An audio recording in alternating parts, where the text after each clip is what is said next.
नमस्कार दोस्तों।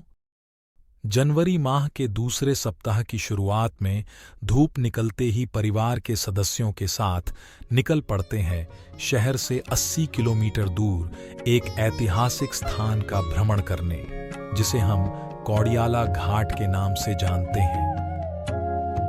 गुरुद्वारा कोरहियाला घाट भारत के उत्तर प्रदेश राज्य के लखीमपुर खीरी जिले की तहसील निघासन के कौड़ियाला घाट नामक गांव में स्थित है। यह गांव भारत नेपाल सीमा पर बहने वाली घाघरा के किनारे छोटी रेल लाइन पर स्थित है। गुरुद्वारे से नजदीकी कस्बा तिकुनिया 3 किलोमीटर की दूरी पर है। कौड़ियाला घाट से जिला मुख्यालय लखीमपुर 80 किलोमीटर, लखनऊ 220 किलोमीटर। कौड़ियाला घाट गुरुद्वारा तिकुनिया, अगर जानकारों की माने तो यह वही तिकुनिया है जो कुछ दिन पहले पंजाबियों और अन्य एक दल के बीच भिड़ंत के कारण बहुत चर्चा में रहा था। गुरुद्वारे में प्रवेश करने से पहले पंजाबी मान्यताओं के अनुसार शीर के ऊपर एक कपड़ा या रुमाल बांधना अति आवश्यक है, जिसे साफा कहा जाता है। सिर पर बिना साफा गुरुद्वारे में प्रवेश की अनुमति नहीं है।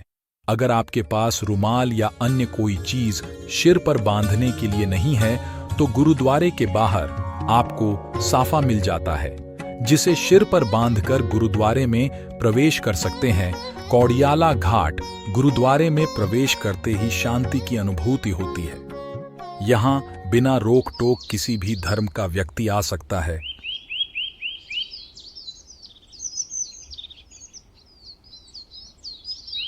गुरुद्वारा प्रांगण में हाथ धुलने के लिए नल की व्यवस्था की गई है। हाथ धुलने के बाद हम गुरु नानक साहिब की तरफ चलते हैं, जहां सीढ़ियों के नीचे साफ पानी बहता रहता, जिसमें पैर धुल जाते हैं। यहां साफ सफाई और गुरुद्वारे की देखभाल के लिए पंजाबी समुदाय के पुरुष व महिलाएं निरंतर तत्पर रहते हैं। प्रत्येक व्यक्ति जिसको जो कार्य दिया गया वह पूरी ईमानदारी के साथ अपने कार्य को करता है।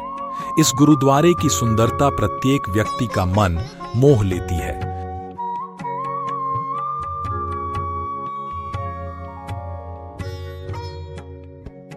गुरुद्वारे को सफेद मार्बल से बनाया गया।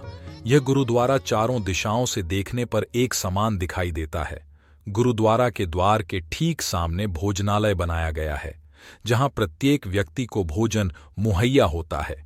इस भोजन का खर्च पंजाबी समुदाय के लोग स्वयं उठाते हैं, जिसे पंजाबी में लंगर कहा जाता है।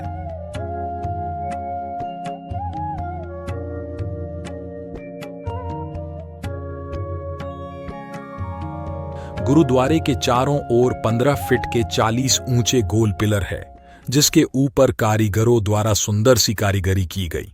पहली मंजिल के प्रत्येक कोने पर एक गोल गुम्मद बनाया गया, वहीं दूसरी मंजिल पर उसी तरीके से गोल गुम्मद बनाए गए हैं और अंत में सबसे ऊपर एक बड़े गोल गुम्मद के साथ साथ चारों कोने पर छोटे छोटे गोल गुम्मद बने हैं, जिस पर संगमरमर के लगे पत्थर गुरुद्वारे की खूबसूरती में 4 चांद लगा देते हैं।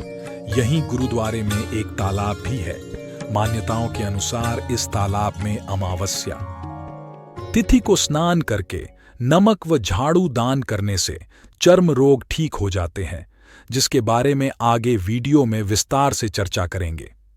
तालाब में रह रही मछलियों को कुछ भी खिलाने और वीडियोग्राफी करने की सख्त मनाही है, क्योंकि मोबाइल या कैमरा से निकलने वाली रेडिएशन से मछलियों को किसी तरह से हानि न पहुंचे। यहाँ का नजारा शाम को देखते ही बनता है। सिखों के पहले गुरु श्री गुरु नानक देव जी काठमांडू जाते वक्त इस स्थान पर मौजूद एक गांव में रात्रि विश्राम करना चाहा, लेकिन कोई भी ग्रामीण गुरुजी और उनके साथियों का आतिथ्य सत्कार करने को तैयार नहीं हुए।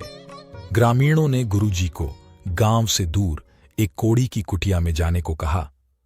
गुरुजी से उनकी बीमारी को ठीक करने, मदद करने के लिए प्रार्थना की। गुरुजी ने उस कोढ़ी को प्यार से पास बुलाया और पास में बह रही नदी घाघरा में स्नान करने को कहा। इसी ऐतिहासिक घटना के कारण ही इस जगह का नाम कोरहीवाला शब्दों से मिलकर कोरहीवाला पड़ गया। धीरे धीरे लोग इसे कौड़ियाला कहने लगे। प्राचीन समय से ही यहाँ पर नौकाएं चलती थीं, जिस कारण से इस गांव का नाम कौड़ियाला घाट पड़ गया।